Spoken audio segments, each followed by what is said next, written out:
se nós tivéssemos que definir em uma frase qual seria a missão da igreja, né? A missão nossa aqui na terra seria fazer discípulos. Lá em Mateus 28, versículo 19, Jesus deixou essa missão: ide por todo o mundo e fazer discípulo.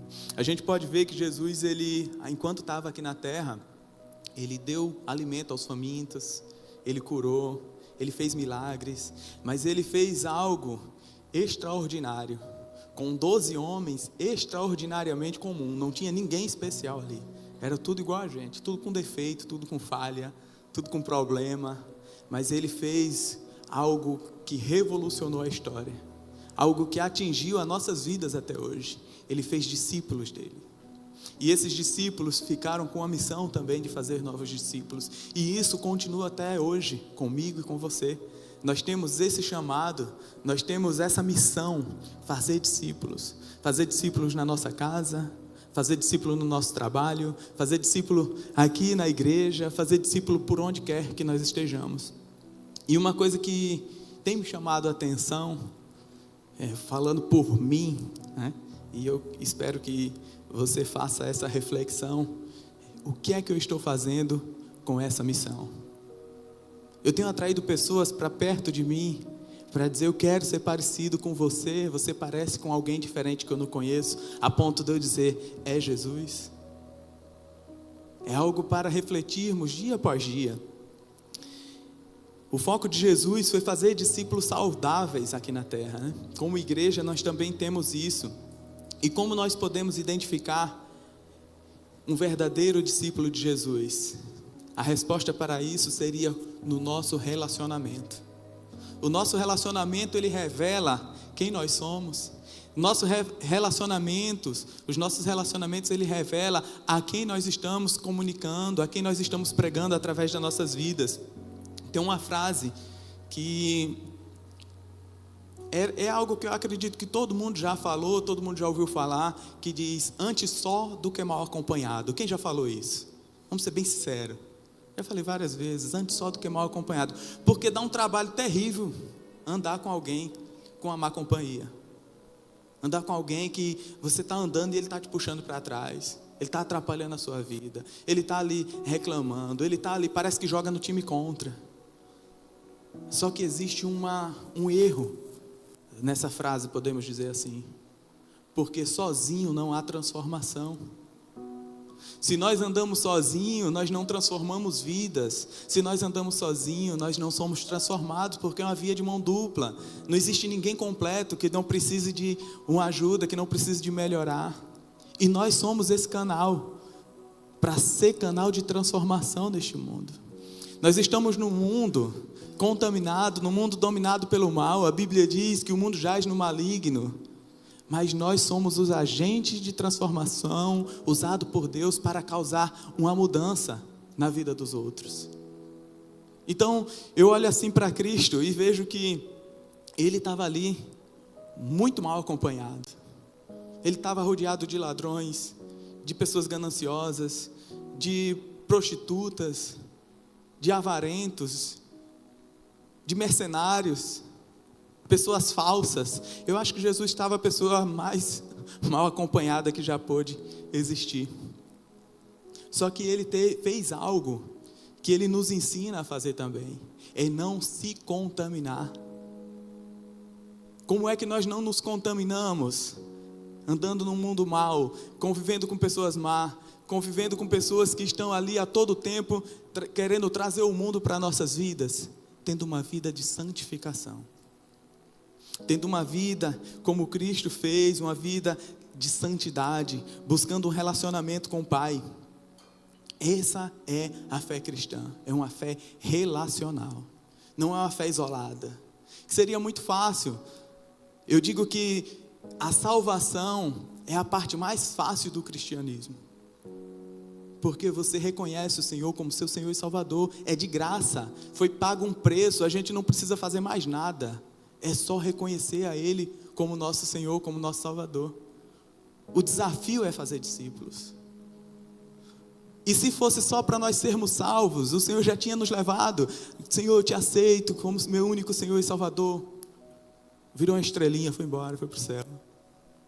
Mas não é sobre isso. Esse é só o pontapé inicial.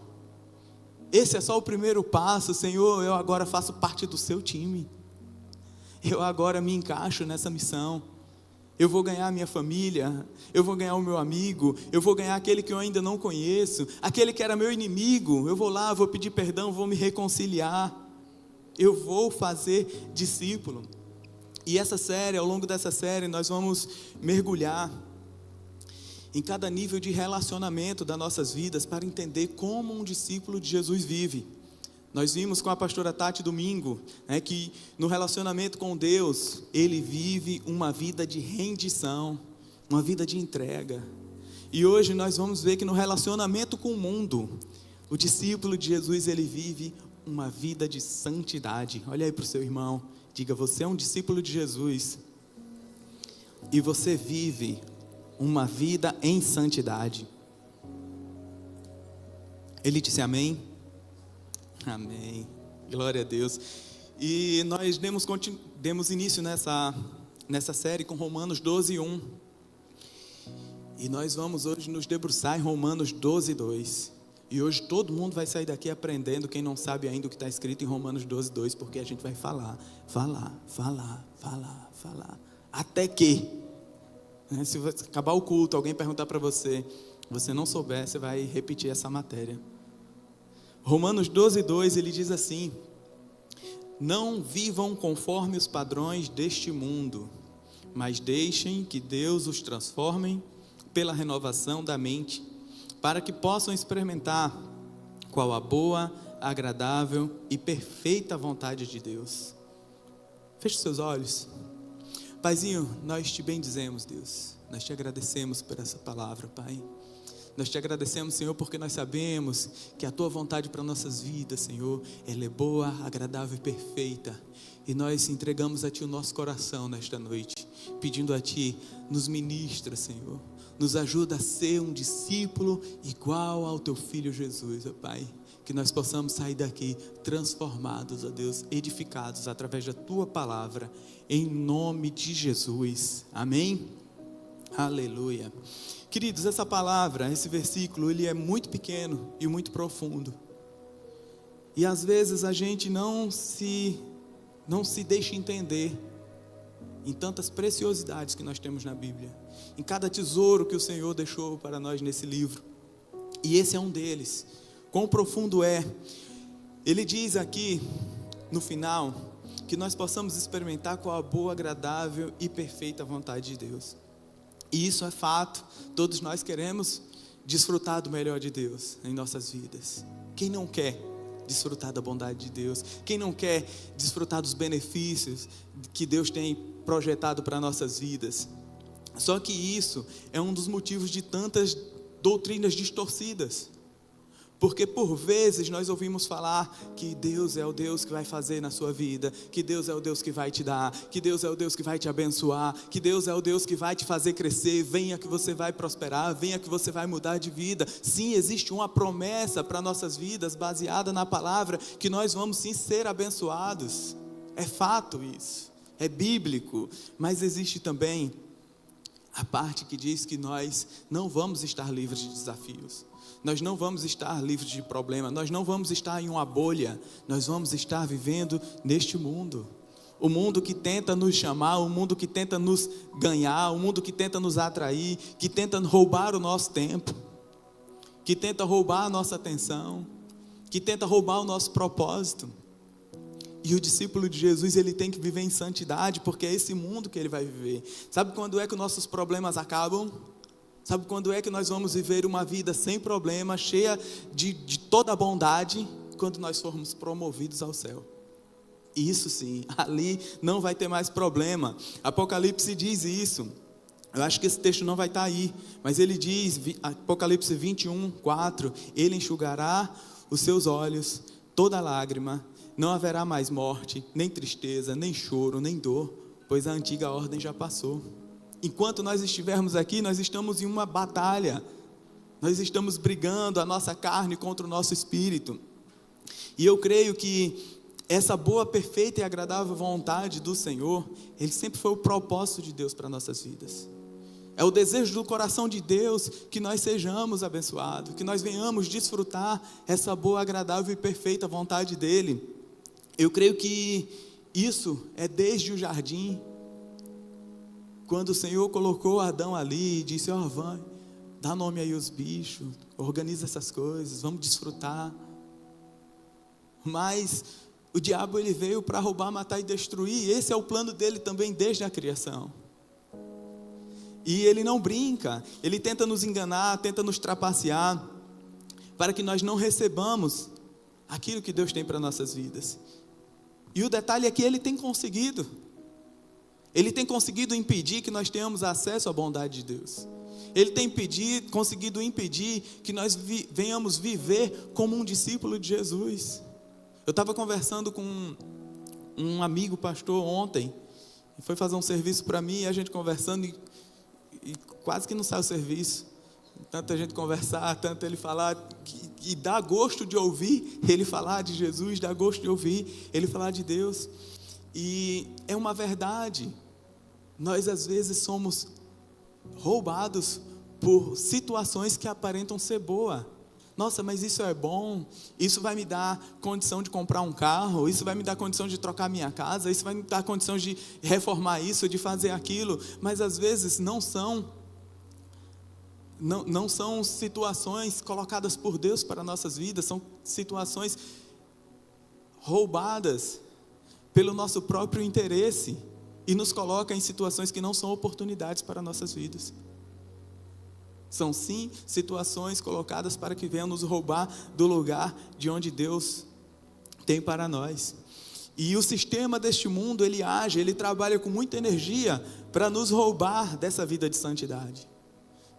E quando eu falo de vida de santidade, eu não estou falando de uma pessoa que não tem pecado, uma pessoa que não erra, uma pessoa que vive ali, que só está esperando Jesus levar. Não, porque enquanto nós estivermos aqui, essa situação não existe, porque nós estamos lutando o tempo todo contra o pecado, nós falhamos. Glória a Deus que nós temos a oportunidade de nos arrepender dia após dia, e essa oportunidade, ela não tem conta. Quantas vezes nós falharmos, nós vamos nos arrepender e o Senhor vai nos perdoar. Mas por vezes nós não nos importamos em ter uma vida de santidade, de buscar a Deus, de estar na presença dEle, de estar sensível à voz dEle, sensível a ponto de quando pensarmos em errar, eu estava lembrando disso, tem um meme, acho que é o Leonardo DiCaprio, que ele vai fazendo alguma coisa que ele vê, ele fala, de estarmos assim, sensível, a ponto de ao pensar em errar, ao errar sermos perceptíveis e consertar rápido. Isso é uma vida de santidade, é uma vida de querer agradar a Deus. Pastor Carlito Paz, ele fala muito uma frase, não sei se é dele, e diz assim: se você está brincando de ser cristão, cuidado, o diabo não está brincando de ser diabo. Isso é sério, porque às vezes nós, como cristãos, nós não estamos dando a devida importância em ser um discípulo de Jesus. Nós não estamos dando uma importância ao que nós fomos chamados. A santidade, ela não é um estilo de vida para um pastor, para um ministro do evangelho, para o pessoal que está aqui no louvor, para o pessoal que vai ministrar uma dança, não. Ela é um estilo de vida para cada um de nós. Nós precisamos viver uma vida de santidade. Ela é uma consequência natural e relacional e intencional com Deus. Nós passamos a rejeitar, quando nós estamos vivendo uma vida de santidade, nós passamos a rejeitar os padrões deste mundo e abraçar os valores do reino em cada área da nossa vida. Olha na versão NVT, eu disse que vocês iam ouvir esse versículo até memorizar hoje. A versão NVT, ela traz ele de uma forma mais simples de se entender. E ela diz assim, não imitem o comportamento e os costumes deste mundo. Ela está dizendo o que nós devemos fazer. Segunda parte desse versículo, como fazer isso? Mas deixe que Deus o transforme por meio da mudança do seu modo de pensar. Se é Deus que vai mudar o meu modo de pensar, eu preciso estar perto dele. Eu não consigo deixar Deus agir. Não é Deus que não pode, porque Ele pode. Eu não consigo deixar Deus agir se eu não estou perto. E por que eu vou fazer isso? A fim de experimentar a boa, agradável e perfeita vontade de Deus.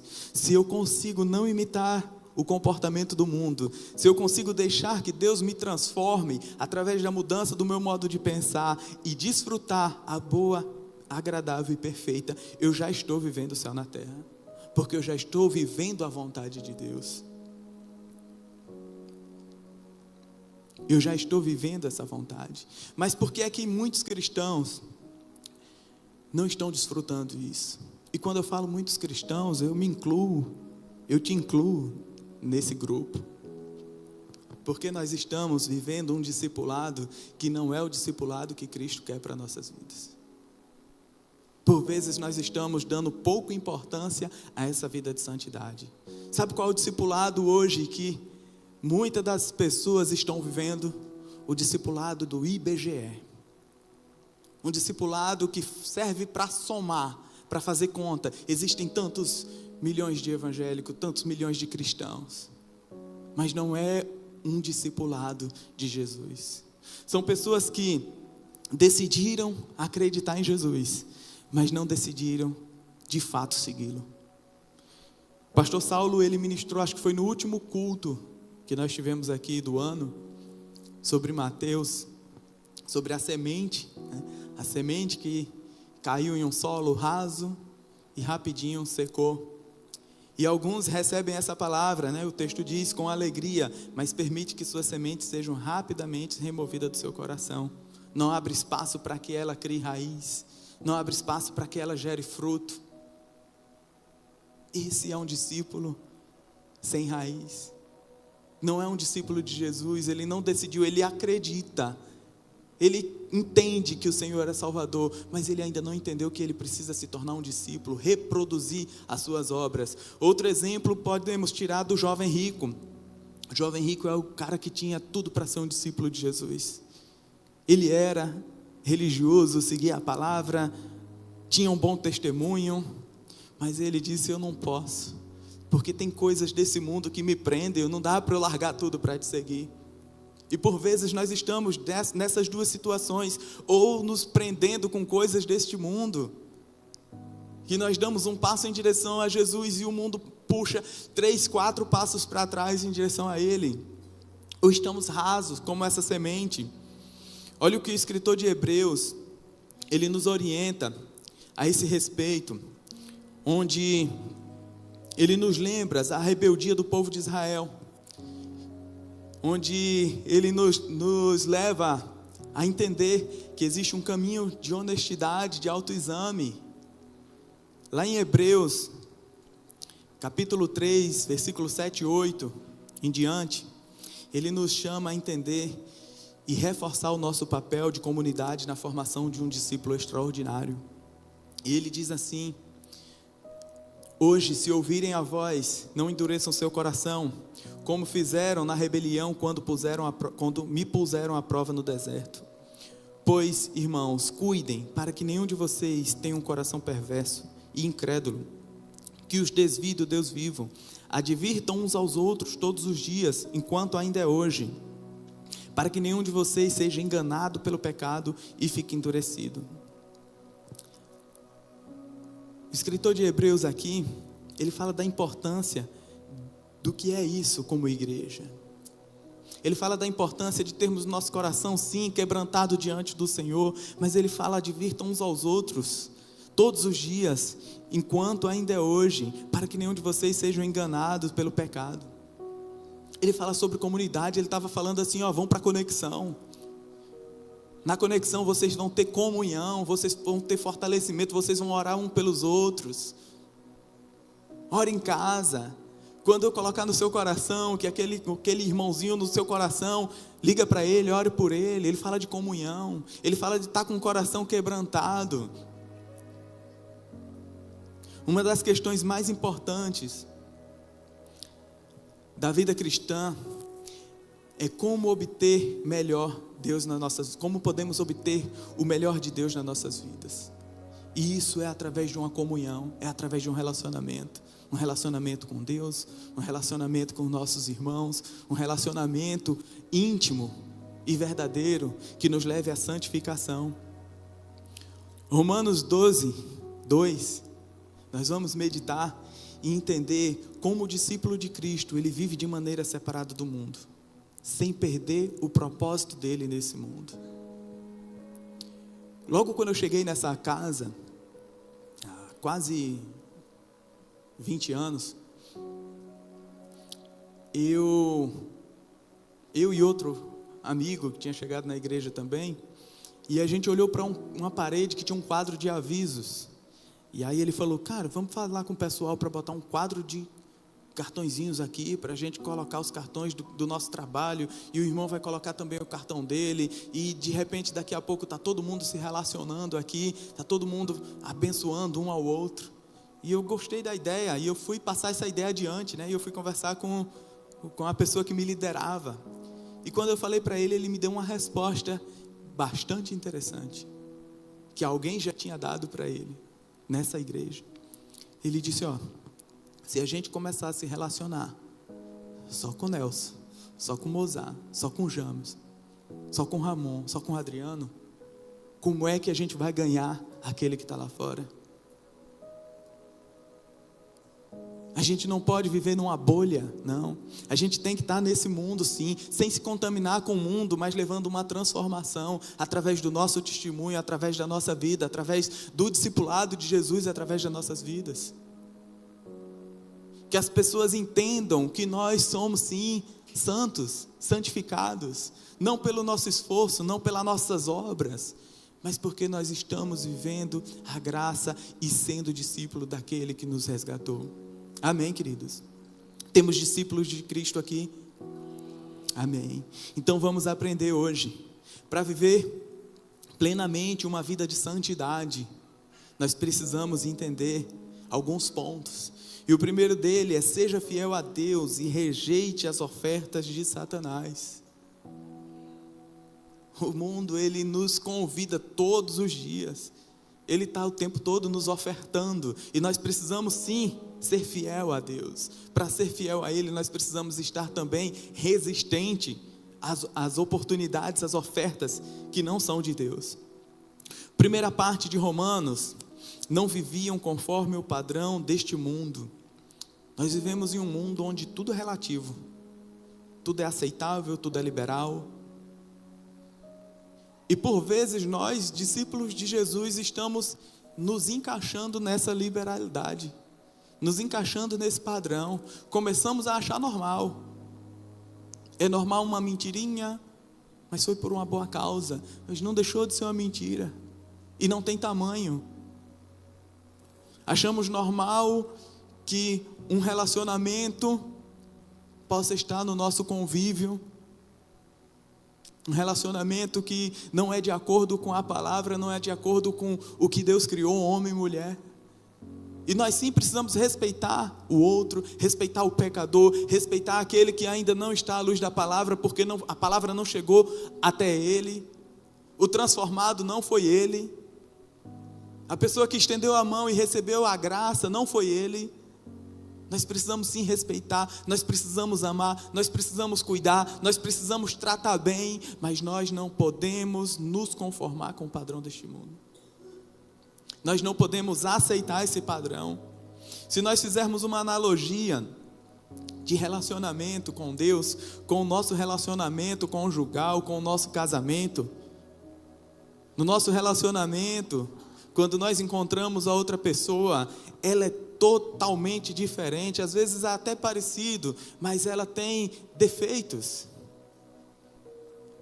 ela tem falhas, ela tem situações que não são de acordo com o que nós gostamos. E por outro lado, nós também temos, né? Na minha casa eu tenho menos. Não sei por que vocês riram. Na minha casa eu tenho menos. Mas ela teve que me aceitar as minhas falhas, assim como eu tive que aceitar as falhas dela. para que nós pudéssemos caminhar juntos. Só que existe uma coisa que não é negociável em um relacionamento: é a fidelidade. Para que um relacionamento de aliança, um relacionamento ele venha progredir, ele venha dar continuidade, existe uma coisa chamada fidelidade. Isso não é negociável. Só que nós podemos sim aceitar esses defeitos, nós podemos sim nos ajustar. E a palavra em Romanos 12 afirma que Deus, Ele espera a nossa fidelidade também para com Ele. Deus, Ele aceita nossas falhas, Ele sabe que nós vamos falhar, e o amor dEle nos cobre a todo dia. Só que quando Romanos diz que nós não devemos viver conforme o padrão deste mundo, Deus está declarando que Ele não aceita o nosso adultério. Ele não aceita que nós estejamos em um relacionamento com Ele e um relacionamento com o mundo. Ele não aceita que nós estejamos aqui num domingo adorando com as nossas mãos levantadas, e quando saímos daqui até o próximo domingo nós estejamos em um mundo contaminado, fazendo parte, sendo mais um, esperando que até o próximo domingo, umas 5:30 da tarde, nós começamos o nosso processo de novo, de estar aqui e adorá-lo. Ele quer uma vida de santidade, de fidelidade, assim como Ele é fiel. Ele deseja que nós sejamos fiéis a Ele. Paulo, ele faz um apelo aqui, que nós venhamos abandonar a cosmovisão distorcida do mundo, e nós venhamos trocar os valores equivocados desse mundo, valores desse que desde a criação do mundo tenta ser contrário às ideias do reino. E não é apenas uma questão de você pode fazer isso ou você não pode fazer, isso é certo ou errado. Não, é uma resolução que precisa ser feita a partir de uma pergunta: quem realmente nós amamos? Porque se verdadeiramente nós amamos a Deus, nós vamos fazer aquilo que agrada a Deus. Se nós entendemos isso, que o amor de Deus para conosco, ele precisa ser recíproco, nós vamos fazer o que agrada a Ele. Vamos falhar? Sim, pode ter certeza disso, que você vai tropeçar em algum detalhe, mas Ele conhece o nosso coração. E nós vamos estar sensíveis para que a cada falha, a nossa vida, nosso relacionamento com Deus que nos leva à santidade, vai nos levantar e dizer: ei, esse pensamento está errado, essa atitude está errada, esse comportamento está errado, e nós vamos nos ajustando dia após dia. João, ele traz uma imagem, lá em 1 João 2, 15 e 17, que nos leva a refletir sobre isso. Ele diz assim: não ame o mundo, nem as coisas que há no mundo. Se alguém amar o mundo, o amor do Pai não está nele, porque tudo o que há no mundo, os desejos da carne, os desejos dos olhos e a soberba de vida, não procede do Pai, mas procede do mundo. Ora, o mundo passa, bem como os seus desejos, mas aquele que faz a vontade de Deus permanece para sempre. Nesse texto, João, ele ressalta 3 componentes a respeito da cultura do mundo. Ele fala sobre os desejos da carne, a nossa paixão em sentir o desejo sentir e o desejo que temos pelo prazer. Não é errado nós desfrutarmos de coisas prazerosas. Deus fez muitas coisas que nos enchem de prazer. O errado é ser compulsivo, é ter a minha vida buscando tão somente aquilo que me agrada, aquilo que me dá prazer, e esquecer de todo o resto. Desejo dos olhos, desejo de possuir coisas de forma egoísta. E a soberba da vida, que é a vontade de ser mais visto, ser mais influente, ser mais famoso, ser mais popular. Parece que eu estou falando do Instagram, né? Mas é o desejo, é a soberba de vida. Compramos às vezes coisas que nós não precisamos, com dinheiro que nós não temos para mostrar para quem não precisa ver. E a nossa vida vive uma correria.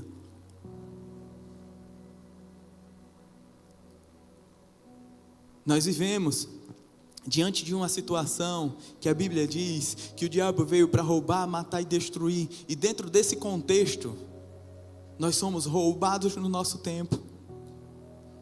Matamos o nosso relacionamento com o Pai.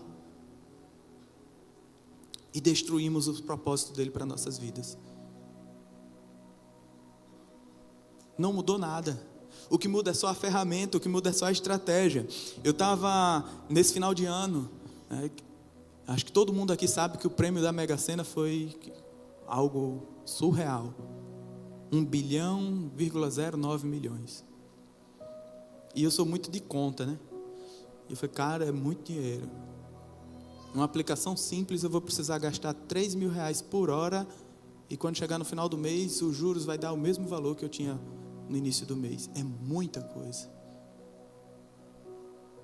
E o mundo vive correndo em prol disso, em prol de ganhar algo, em prol de mudar, de uma mudança radical de vida. Eu estava pensando, enquanto eu pensava nisso, final do ano, agora essa semana, me veio em mente uma frase que seria uma capa de um excelente livro. Deus não me fez para ser milionário. Talvez não venderia, porque não chama a atenção. Eu não quero essa receita. Mas Ele te fez um enfermeiro, Ele te fez um professor, Ele te fez um músico, Ele te fez um eletricista, Ele te fez uma dona de casa, para que você fizesse o propósito dEle. Dentro daquilo que Ele te chamou, seja fiel aos propósitos de Deus na sua vida. Hoje nós precisamos entregar a Deus o nosso sentir, o nosso possuir, o nosso ser, porque só assim nós vamos estar entregando a Ele e estaremos certos no caminho de uma vida de santidade. Senhor, o que eu quero, o que eu estou sentindo, isso é seu. O que eu quero, o que eu desejo, Senhor, isso é seu. Ajusta. O que eu quero ser, Senhor, o que é para me ser, o que Tu me fizeste. Para viver uma vida plena, para viver plenamente uma vida de santidade, segundo ponto, revise sua dieta espiritual. Início de ano, né? Ajustando as medidas, ajustando a alimentação, ajustando também a dieta espiritual. A parte B de Romanos 12, ela diz: mas deixem que Deus os transforme por meio da mudança do seu modo de pensar. Como nós falamos no início, né? Nós vivemos em uma guerra o tempo todo. Uma batalha, e esse campo de batalha é a nossa mente e o nosso coração, os nossos desejos. Jesus, Ele não veio à terra para melhorar alguns pontos. Não vou ajustar isso aqui na vida dele, vou ajustar isso aqui na vida desse, vou ajustar isso aqui na vida dele, não. Ele veio para nos ajustar por completo. E por mais que nós venhamos ter força, motivação, superstição para alcançar isso, para ser uma pessoa nova, nós não conseguimos em alguns pontos. Porque não é por uma automotivação que nós vamos nos tornar pessoas amorosas, alegres, pacíficas, pacientes, bondosas, generosas. Porque isso não é obra da carne que nós viemos conseguir. Isso é obra do Espírito. É um fruto do Espírito em nossas vidas. E só é possível se nós permitirmos que o Senhor nos transforme. Nós temos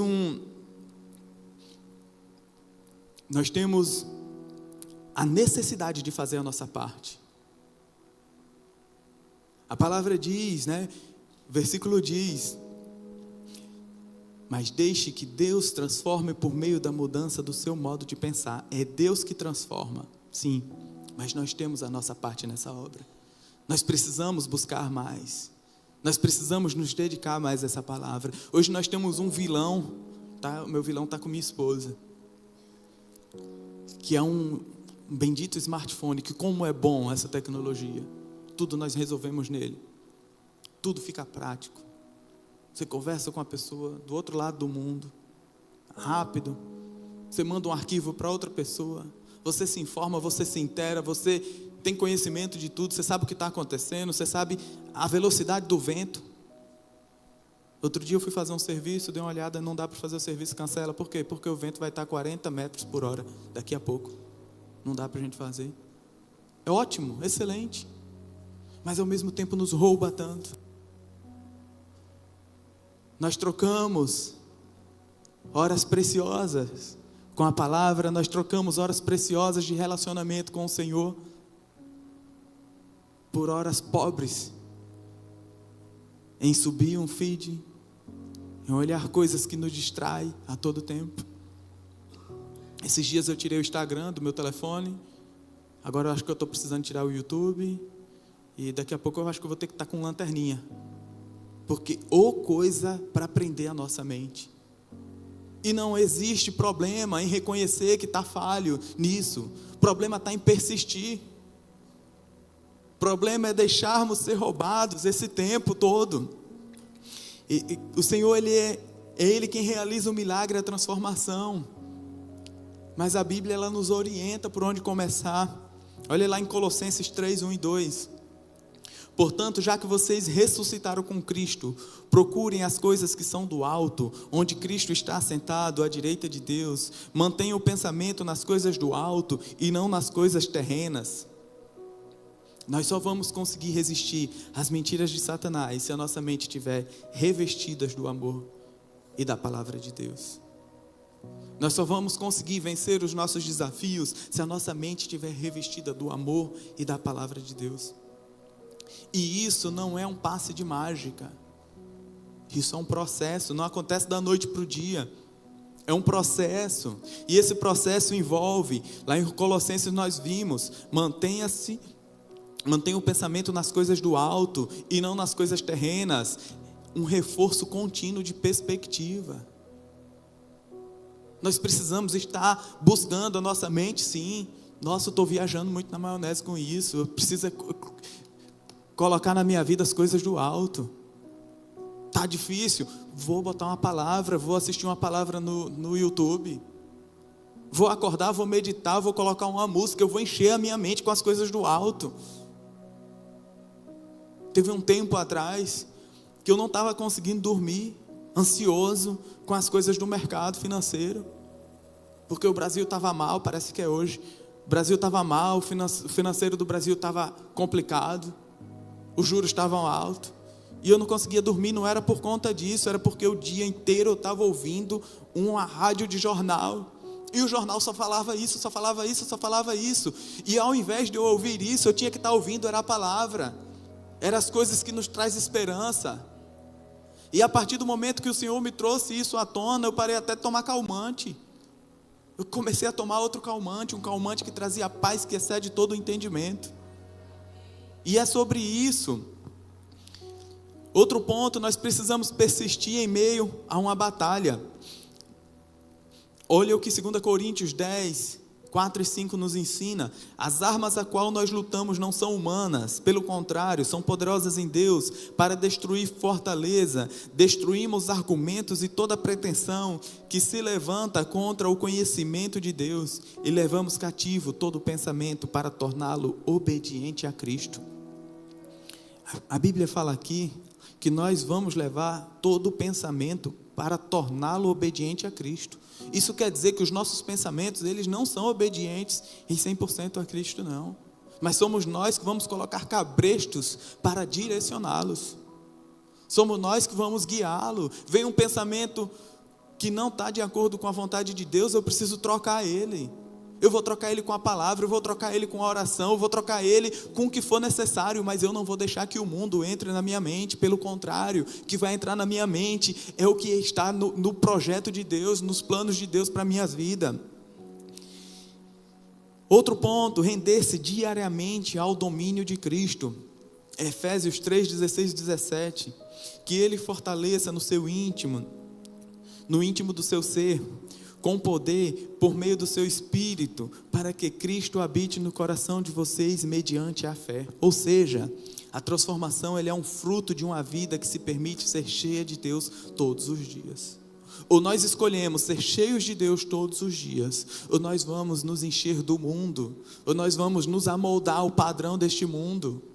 Porque essa guerra, ela existe. Não é algo que alguém está falando, não é algo que a palavra está falando. É algo que nós estamos vendo cada dia mais.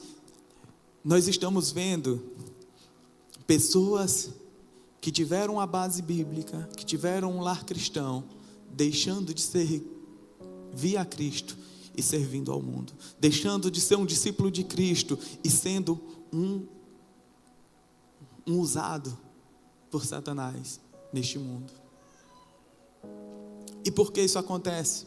Eu estava refletindo em casa com minha esposa e vendo que nós, como cristãos, entendemos que não podemos ter muitos filhos.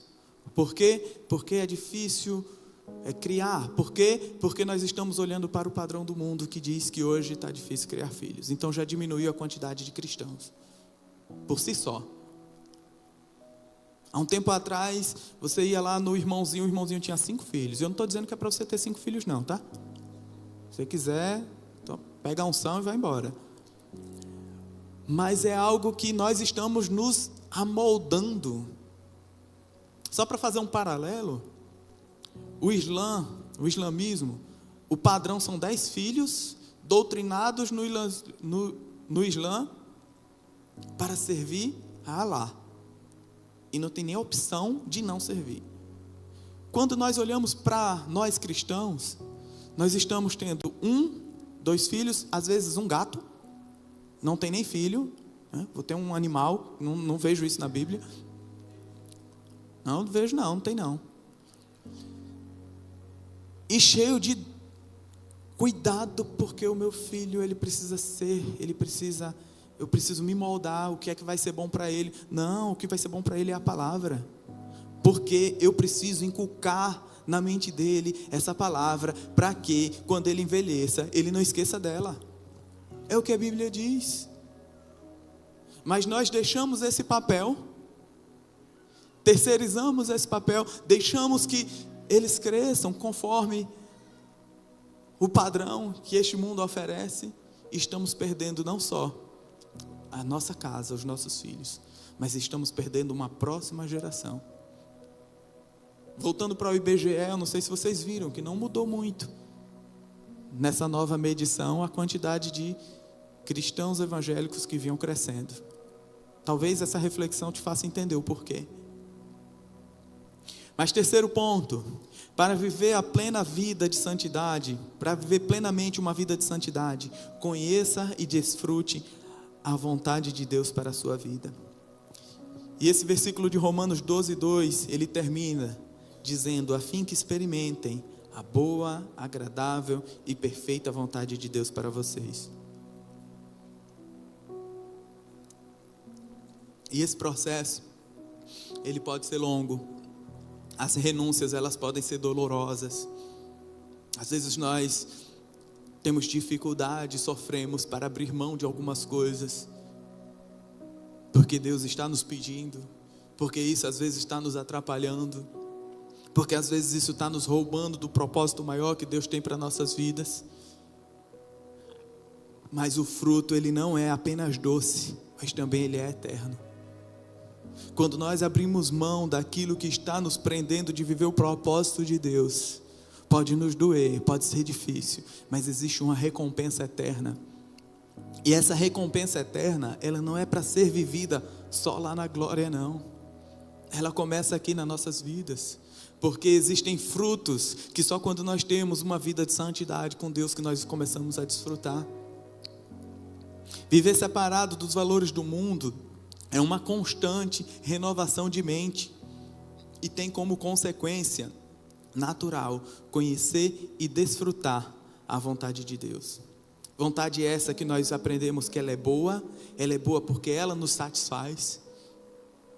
É tão prazeroso quando nós fazemos algo para Deus, quando nós fazemos algo que está dentro da vontade de Deus, às vezes até no nosso trabalho, às vezes até uma coisa secular, mas nós entendemos que Deus nos fez para isso, e isso é satisfatório, isso nos enche o nosso coração. Ele é agradável porque ela é prazerosa. Ela é prazerosa para nossas vidas.